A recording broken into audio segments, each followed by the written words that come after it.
George Janko versus Logan Paul, the biggest topic right now. We have a very, very interesting development today. A former employee and former best friend of Logan Paul's has come out with a video, and it is not good for Logan Paul. Not one bit. I quickly want to shout out Rod Killington, Westside, and Jimmy Justice for pledging to my Patreon. You guys are absolute legends. If you didn't know, I just launched one, trying to self-fund, fan-fund this channel. People joined, but they're the first few pledges I got, so massive shout out. So the friend in question, Mark Dohner, he was friends and a former employee of Logan Paul. Picture this. It's 2017. You get home from school, you open up the YouTube app, you see Logan Paul, Mark Dohner, and George Janko just posted. What an amazing time. I love you guys. Oh, yo, easy, Mark's down, boy, down. We're best friends. I knew what I was about to say. Oh, what the fuck? We got This is my boy, yo. Yeah. But that's when we were friends. Okay? Then business started to happen. And this is why you do not mix friendships with business. Well, he made a video commenting on the George Janko situation. As Logan Paul's former videographer slash roommate slash friend and George Janko's former roommate slash friend, I think I could speak on this. And reveals his own experiences with the narcissist Logan Paul. He starts by saying that he hasn't really spoken to Logan much recently, but George he's met up with. So I've been pretty removed from all this drama for about 3 years now. I haven't really spoken to Logan since the Floyd Mayweather fight. I've spoken to George more recently. We met up for sushi, had a chat. But yeah, you know, it just sucks to see. We used to have such a strong bond, the three of us, and you hate to see the business side of things get in the way of it. And so Mark goes through the George Janko Mike Malak podcast. I'm going to talk about new points Mark brings up and to the table. Firstly, and I thought a good point that not many people are talking about in regards to George Janko saying that at one point he was only making $5K a month, hence why he went to take a Celsius deal. The last straw for me was, Mike, I had to escape. I had to leave for my own fear.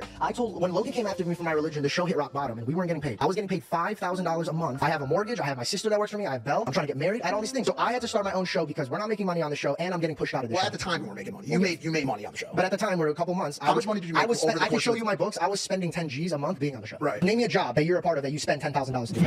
Okay, so that's one. Two, and by the way, let's not forget that for a year and a half, I didn't get paid. Here comes the friends in business, you know? Yeah, I mean, LA's expensive. $5,000 a month is not enough to sustain a living here. I think I saw something recently that if you make like $150,000 a year in Los Angeles, you're considered lower middle class. So George is getting upset. He's going there. He's not getting paid. Honestly, as someone who isn't from LA, that is a point I completely didn't consider. LA's cost of living, I've heard from multiple people, is insanely high. So a large portion of George's impulsive income would have been spent on bills, hence why he was keen to try and sign Celsius since Logan wouldn't give him anything else. We're going to touch on that a lot more later though, it comes full circle. But Mark really gets into the nitty gritty when he talks about George Janko claiming Logan Paul bragged about making $11 million a week. According to Mark though, this is not the first time Logan's done something like this. Surprise. Fucking prize. This is a guy who's sending us screenshots of $11 million a week that he's making, okay? And on top of that... So with that sucks. I mean, I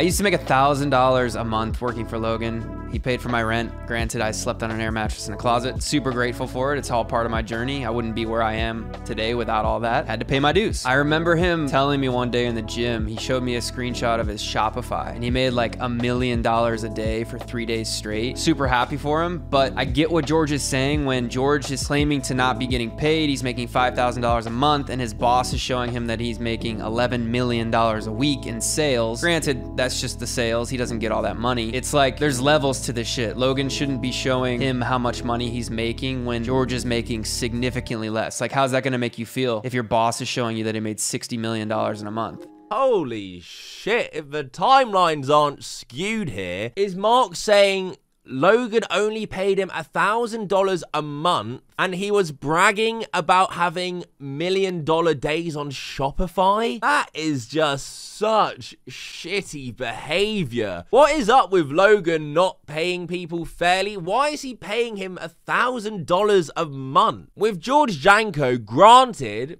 he did get paid a large sum. Logan talks about this large sum and pats himself on the back. I know he doesn't want to talk money. I know he believes it out, but George made $317,000 in the 15 months that he got paid for on Impulsive. The work requirements consisted of about 3 days a month, 3 hours each day, traveling the world, networking, and meeting some of the coolest people ever. It comes out to about $2,300 per hour, and he also had 10% equity of the entire show. But I want to shout out one of my viewers who did some digging. She wants to remain anonymous, and I'm going to honor that completely. But Logan boasting about how much he paid George, you know, over $300,000 a year to the regular person. Sure, that sounds like a shit ton. I'd like you to consider this point my viewer brought up. So, George came on as an extra for the Tekashi 69 podcast episode 215. He did so well that 5 episodes later, on episode 220 at 0 minutes 30 of the podcast, Logan announced George is the new official co-host of Impulsive. Yeah.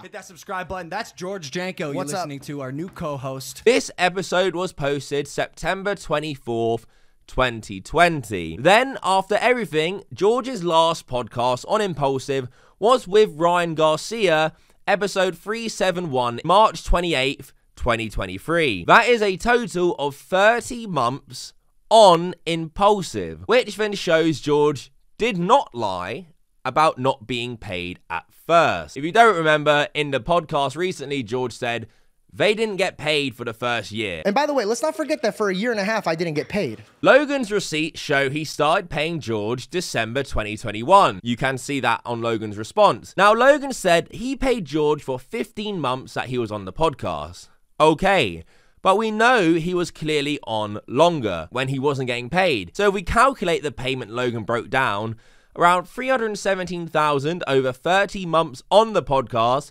it comes to just above 10.5k a month. Then you take taxes off of that, let's say around 50%. I don't know what LA taxes are, but this is just rough maths on the tax side.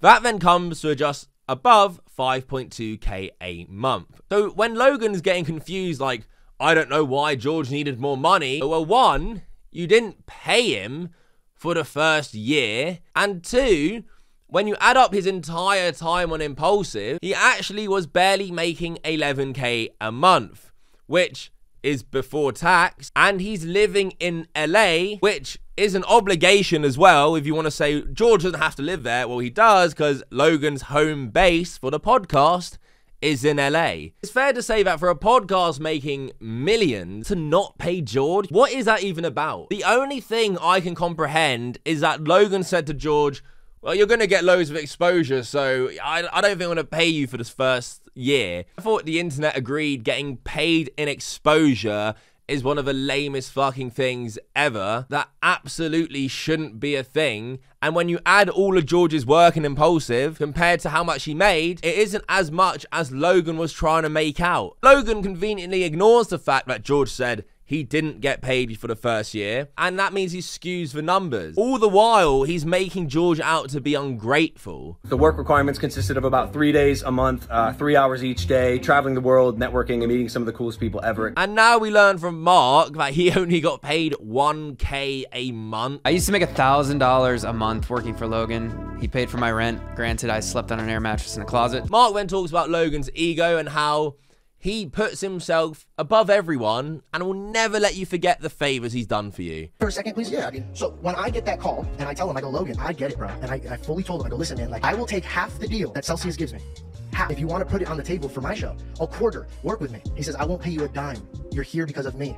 And then I said, well, what do you want me to do for my bills, bro? I got no money. And he says, go have your rich dad pay for it. Sounds like something he would say, to be honest with you. It's such a weird thing. It's like, I don't know how to... Logan said that to me before, like, I'm the reason you're here. Definitely puts himself above everyone. And he is. He is the reason that me and George and Mike became successful. But you can't, like, help someone and then hold it over their head. You don't just help someone to then later hold it over your head. Like, you should help someone out of the kindness of your heart and expect nothing in return. That's not how helping people works. Does that surprise any of us? Absolutely not. Adds further validity to George's story. Also, Logan proves that he does it. He did it in his response. In a way to try and rebuttal George, he just starts bragging about how much he's done for Mike. Hey man, where you're at, there's no room for you to grow. They won't let you grow. They will not let you grow. I thought saying that to Mike was a little crazy. He's grown a lot. He has 2.7 million subscribers since we met. He's a multimillionaire, a best-selling author. I tried as much as I could to help him get into those positions. We then get more detail into why Mark left Logan Paul's operation. And I think that's the disconnect between friendship and business, and the reason that I got out. I sort of realized, like, we aren't friends. Like, I'm here to benefit your business. I'm living your life. And if I want something, like, I'm not gonna get it, you know? Like, there was never, I was afraid to ask Logan, like, hey, can you come over and be in this video? I was afraid, because I knew, I don't know. Logan can't hold a friendship to save his life. Mixing business and friends, I would never recommend anyone do it.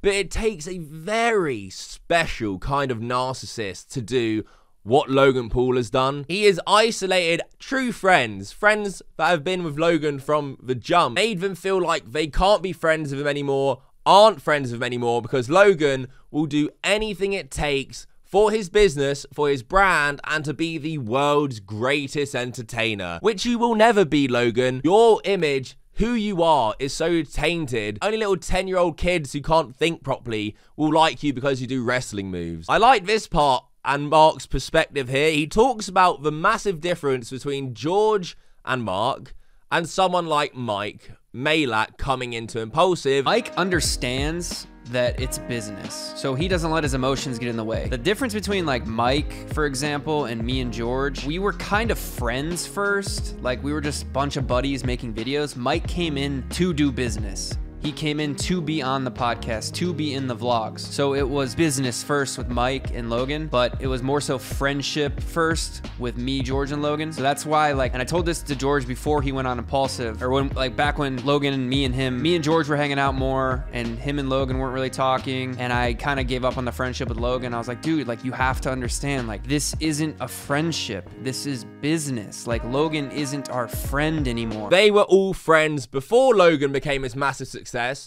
And what it really sounds like is they basically couldn't stand the bell end and prick he became after he got success. Logan switched up, changed his priorities, his narcissistic traits really came to the forefront, and nothing mattered but success. Logan clearly has a pattern here. He can't treat friends with respect, dignity. He's only out for himself. His response to George was shit, and this proves it even further. Like the video if you agree. Subscribe if you're new. My Patreon is linked below. Until next time, fuck off.